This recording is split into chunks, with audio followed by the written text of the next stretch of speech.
Guys দাদি শাশুড়ি অপেক্ষা করছে, পান নিয়ে যেতে হবে, তাড়াতাড়ি লাইক কমেন্ট করেন। আর এখন আমার পাশে যাকে দেখছেন, এই ছেলেটি আজ 2 দিন হয়েছে ছেলেটি রাজবাড়িতে আসছে।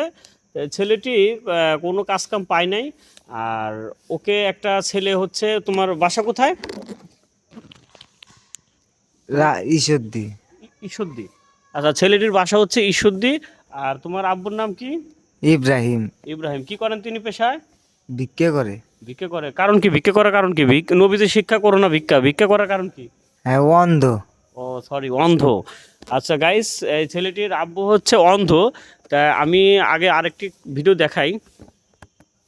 আমি কেন ওকে নিয়ে ভিডিওটা করলাম, আমি একটু ভিডিওটা দেখেন।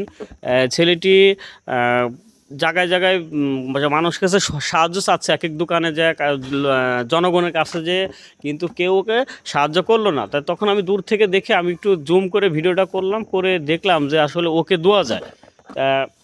তোমার এখানে আনছে কে? ওই একজন আনছে, আইসে একজনের লগে থাকছি, আমি চলে যাবো। মানে চলে যাওয়ার কি টাকা নাই? না।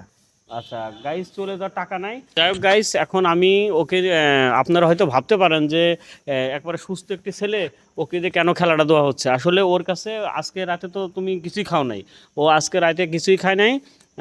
ওর খাওয়ার কোনো টাকাও নাই, কারণ আপনারা তো ভিডিওতে দেখলেন সাহায্য করলো না, কেউকে একটা টাকাও দিল না। যদি ওর চোখ একটা না থাকতো, হাত একটা না থাকতো, পা একটা না থাকতো, ঠিকই ওকে সহযোগিতা করতো। তা ও সম্ভবত, তুমি কি কালকে ঈশ্বরদী চলে যাবা? জি।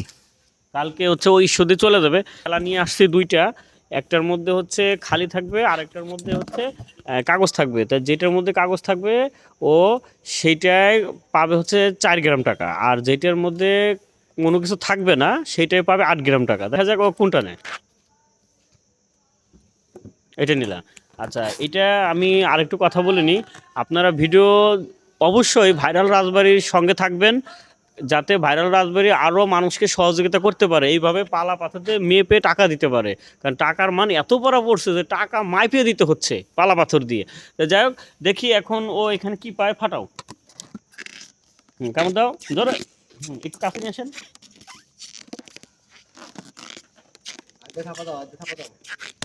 হ্যাঁ, দেখি ক্যামেরাটা নিচে ধরেন। না, কোনো কিছু পাই নাই।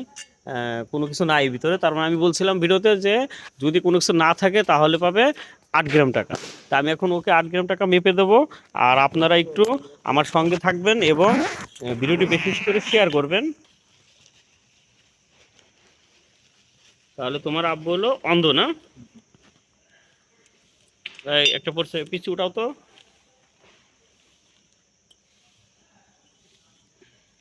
টাকার মান এত করা পড়ছে, পানের জন্য অপেক্ষা করছে, মেপে দিতে হবে। আপনারা লাইক কমেন্ট করবেন। আমার দাদি শাশুড়ির পান নাই, তার জন্য পান নিতে হবে। হ্যাঁ, হয়ে গেছে 8 গ্রাম। দেখ আমি ওর জন্য একটা ও পাই, এটা যেহেতু ও সমস্যা নাই। আচ্ছা হলো, বেশি হয়ে গেছে তখন, তাহলে আর দিলাম না। তাই নাও তোমার 8 গ্রাম টাকা। দেখি একটু কাছে আনেন। আচ্ছা, এই যে তুমি যে 8 গ্রাম টাকা পাইলা, তুমি কি খুশি? জি, আমি খুশি। লাইক কমেন্ট লাইক করবেন আপনি। কমেন্ট করবেন আপনারা। লাইক কমেন্ট করবেন আপনি। লাইক কমেন্ট করবেন, লাইক কমেন্ট। আমি পারতেছি না। আচ্ছা বলো সবাইকে যে সবাই আমাদের এই সবাই শেয়ার করবেন ভিডিওটি, সবাই মিলে শেয়ার করবেন, বেশি বেশি শেয়ার করবেন, যাতে আরো মানুষ আরো পাইতে পারে। মানুষ পাইতে পারে। আচ্ছা, আর এই যে আমি যে ওকে এই খেলাটা দিলাম, কারণ হচ্ছে আমি দেখলাম যে ওর সব কিছুই ভালো। তা কিন্তু ওর কোনো মানে কাজ কাম পায় নাই, এবং ও হচ্ছে কারো কাছে যে সহযোগিতা চাচ্ছে, কেউ ওকে 10 টাকা দিয়েও হেল্প করলো না। তা আমি এই জন্য ওর সঙ্গে এই খেলাটা দিলাম। তা আপনারা কিছু মনে করবেন না। আর যাদের এই যে আমি একটা এই ভিডিওতে একটা কথা বলে দিই, সেটা হচ্ছে এই ধরনের অসহায় যারা আছে তাদেরকে একটু খাওয়ান, তাদেরকে একটু সহযোগিতা করুন, এদের পিছে খরচ করুন, তাহলে লাভ আছে। আপনার বাপ মার কবরে সওয়াব যাবে। কিন্তু এই যে আপনি যে মিলাদ মাহফিল চল্লিশে করেন, এখানে ভালো ভালো মানুষদের আপনারা খাওয়াচ্ছেন, এরা আজকে খাচ্ছে পরের দিন ভুলে যাচ্ছে। কোনো রকম মনে কষ্ট দিয়ে থাকে ক্ষমা দৃষ্টিতে দেখবেন, ভিডিওটি শেয়ার করবেন, যাতে আমি এইভাবে আরও মানুষকে খুঁজে খুঁজে বের করে দিতে পারি। সবাই ভালো থাকবেন। আল্লাহ হাফেজ।